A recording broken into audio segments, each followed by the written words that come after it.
Hola a todos, bienvenidos al quinto video de este canal. He decidido dividir este video en dos partes, una en la que hablaré sobre los pensamientos históricos más relevantes que se han tenido sobre la verdad, y otro en el que expondré mi punto de vista al respecto del tema. Esto con el fin de construir una crítica fundamentada y más sólida que se conforme no solo de lo que yo pienso, sino también que retome los ideales de otros pensadores que me hayan parecido notables. Dicho lo anterior, continúo. La verdad de cualquier elemento que existe en el universo se puede definir como lo que ese elemento es por sí mismo, considerando todas las características externas e internas que lo componen, ya sea una persona, animal, objeto o cualquier otro ser vivo. De manera más compleja, la verdad es definida como la coincidencia entre una afirmación y los hechos, la realidad a la que dicha afirmación se refiere, o bien la fidelidad a una idea. Y en términos más simples podríamos decir que la verdad es la realidad, la cual puede ser creada, modificada o descubierta. A lo largo de la historia de la filosofía, el tema de la verdad siempre ha sido uno de los más cuestionados, a tal punto de que muchos filósofos y no filósofos han llegado a definir a la filosofía como la búsqueda de la verdad. En general, los filósofos más influyentes de la historia se han dividido en dos grupos antagónicos, por así decirlo, debido a que comparten un pensamiento opuesto entre ellos sobre el tema. Por un lado están los que señalan que la verdad de todas las cosas es absoluta, la cual es posible obtener a través de diferentes métodos. Dentro de los filósofos y científicos que destacan en este grupo se ubica en primer lugar Sócrates, quien propuso el método de la mayéutica, que consiste en llevar a cabo un análisis muy profundo de todas las cosas para obtener conceptos, los cuales representan la verdad de las cosas, la cual está compuesta por la esencia, que es lo común de todos los demás elementos del género o especie del elemento que se analiza, y por su sustancia, que es lo que particulariza al propio elemento que se analiza de los demás elementos de su misma especie. Posteriormente destaca Platón, quien propuso la dialéctica como técnica para llegar a la verdad, la cual consiste en llevar a cabo una serie de conversaciones sobre cualquier tema, para llegar a conclusiones entre dos puntos de vista opuestos, denominados tesis y antítesis, enfatizando además que dicha conclusión se puede reformular tantas veces como sea necesario, dando pie a nuevas tesis y antítesis. Más tarde Aristóteles plantea la aletheia como un mecanismo que consiste en que, además de realizar un análisis profundo de las cosas como lo sugiere la mayéutica, también se requiere la puesta en práctica del pensamiento crítico y juicio para obtener la verdad. Finalmente, muchos años más tarde, Francis Bacon, retomando el planteamiento socrático de la mayéutica, propone que la forma más certera de hallar la verdad y conocimiento de las cosas es a través de la experimentación científica, siguiendo una metodología muy específica, dando como resultado en casos fortuitos leyes científicas, como la gravedad, por ejemplo, que se traducen en verdades absolutas. El método de Bacon fue respaldado por Galileo Galilei, John Locke, Emmanuel Kant, Augusto Comte, los neopositivistas, y anteriormente Heráclito y Pitágoras ya argumentaban algo similar a lo que propuso Bacon, señalando que la razón era el principio que regía el universo y que la naturaleza radica en las leyes que subyacen de la misma, respectivamente. De igual forma, el método científico se ha calificado como muy efectivo, influyente e importante, tanto que hasta nuestra actualidad la educación laica y la ciencia en todas sus ramas lo manejan y ponen en práctica. Por lo tanto, estos pensadores se podrían considerar al mismo tiempo partidarios del positivismo. Sin embargo, las leyes que hasta el día de hoy se han obtenido son mínimas, e incluso a pesar de considerarse como verdades absolutas, muchos científicos han declarado que pueden ser objeto de reformulación o ser incompletas.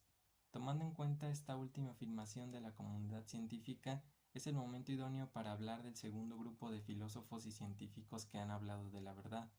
A diferencia del grupo anterior de pensadores que tenían una visión positivista, estos pensadores tienen por el contrario una visión cercana al historicismo, porque consideran que la humanidad no vive un progreso, sino un proceso que es resultado de la evolución dinámica de los seres humanos. Pero no me desviaré más del tema. Este grupo se opone a la idea de que la verdad es absoluta, y no porque sea imposible obtenerla, salvo algunas excepciones, claro, sino por tres motivos muy puntuales a grandes rasgos.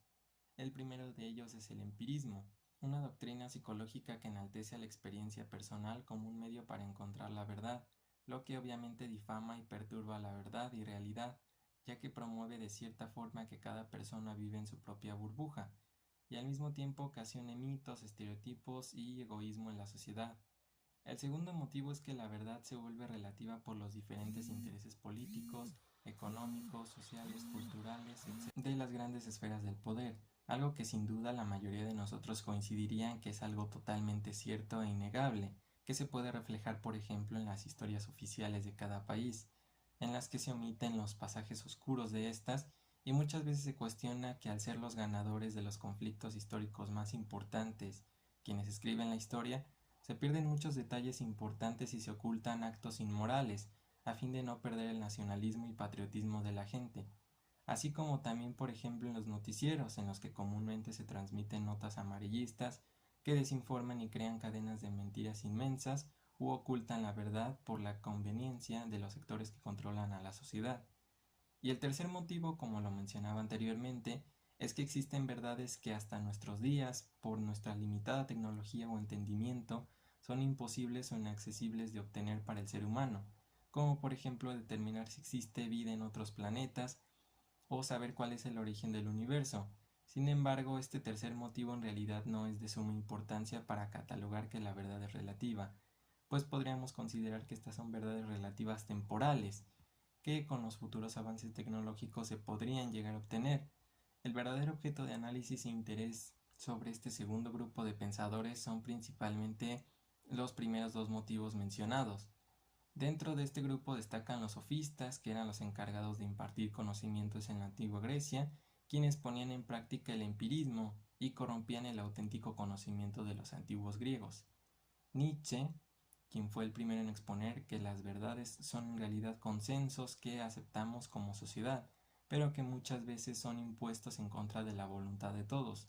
precisamente por esos intereses de las esferas del poder. Karl Popper, quien se opuso contra los neopositivistas rechazando las verdades absolutas, y pese a solo decir una frase y no generar un trabajo específico sobre el tema, también vale la pena destacar al escritor George Orwell, que dijo que el propio concepto de la verdad es subjetivo. Esta frase tiene muchas interpretaciones, pero sin irnos muy lejos, esta frase podría transmitirnos que no para todos la verdad es lo mismo, y que se podría modificar fácilmente si así se decidiera.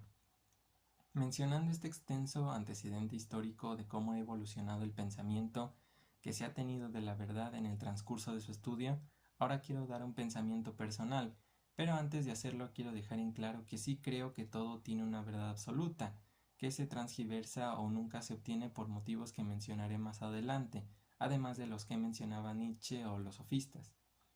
Para empezar, creo que es necesario clasificar a la verdad en dos vertientes, la verdad del conocimiento y la verdad de la vida cotidiana. La verdad del conocimiento considero que no ocupa un puesto de suma importancia en nuestra vida y por lo tanto no supone muchos problemas. Sí que es cierto que en nuestro ámbito escolar o profesional es muy importante, considerando el perfeccionamiento de la tecnología y la búsqueda constante de la ciencia por buscar la verdad absoluta del conocimiento. Las mentiras que hallamos en el conocimiento tienen muchos márgenes para ser solucionadas de manera muy positiva, ya que incluso habiendo muchas verdades relativas en el conocimiento, estas dan muchas soluciones a los problemas en la vida práctica. Incluso si analizamos los métodos que proponían los antiguos filósofos, nos daremos cuenta de que dichos métodos tenían el objetivo precisamente de hallar la verdad del conocimiento, es decir, lo más abstracto, lo más general que permitiese entender el mundo. Y la filosofía, siendo la madre de todas las ciencias, heredó ese mismo propósito a todas las demás ciencias, de buscar y permanentemente estar buscando verdades que merquen más a lo absoluto y no tanto a lo relativo. El verdadero problema considero que es la verdadera autenticidad de las verdades de nuestra vida cotidiana, que podrían subclasificarse en dos vertientes. Por un lado, las verdades que afectan a escala global o regional y las verdades de nuestro círculo social, es decir, las que solo nos afectan a nosotros o bien a algunos familiares, amigos y conocidos. En ambos casos no existe una solución, o al menos no una de manera aparente, porque obviamente nunca podremos derrotar al sistema de mentiras en el que estamos inmersos, en gran parte porque también formamos parte de él. No conozco siquiera una sola persona que no me haya dicho una mentira, de la que yo no me haya percatado y de la que no haya pasado por alto.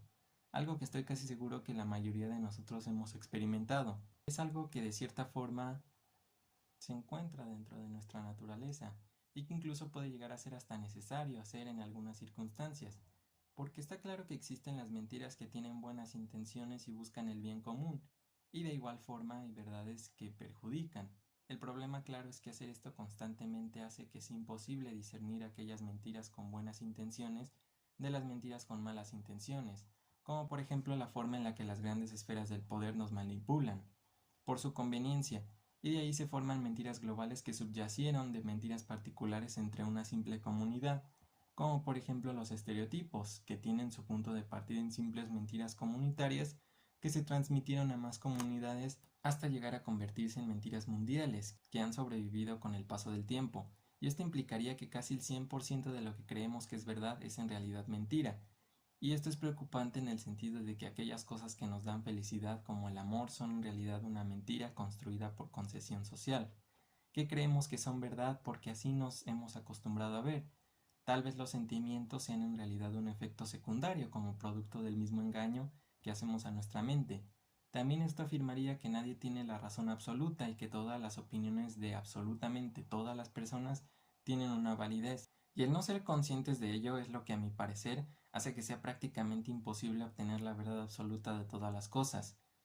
Y por otro lado, un factor igual de determinante que hace que sea imposible obtener las verdades absolutas de todas las cosas son los límites sensoriales de nuestro cuerpo para percibir el mundo. Esto ocurre por los umbrales sensoriales, que se refieren al grado en el que una persona reacciona ante un estímulo determinado, teniendo en cuenta la intensidad necesaria para notarlo y para que se vuelva molesto. A partir de este umbral nuestros sentidos modifican nuestra realidad para protegernos, pero esto al mismo tiempo hace que sea imposible distinguir las cosas tal cual ocurren. Este mecanismo deja claro entonces que no hay posibilidad de que los humanos obtengan la verdad absoluta, y se rectificaría el calificativo de prácticamente imposible a verdaderamente imposible. Pero obviamente no podemos afligirnos toda la vida por estar pensando en que todo el mundo es una mentira conglomerada. Podemos en cambio adoptar aquellas mentiras o verdades relativas que nos hagan felices, aunque carezcan de mucho fundamento, siempre y cuando no dañen a terceros. El cineasta Alejandro Jodorowsky mencionó justamente esto, diciendo que si la vida es una colección de ilusiones, entonces debemos escoger crear las ilusiones que más nos convengan. Y esto tampoco significa encerrarse en una burbuja, como lo plantean los sofistas, y rechazar las opiniones que dicen los demás. Se trata de escuchar todas las opiniones, investigar todas las verdades que se dan por sentado que son absolutas, y adoptar y poner en práctica en nuestra vida aquellas que nos hagan cumplir metas y ser felices, ignorando también si es necesario algunas más, pero siempre habiéndolas tenido en cuenta. Si el video te gustó, te pido por favor que me regales un like, te suscribas y mucho más importante aún, dejes tu opinión al respecto en los comentarios. Gracias.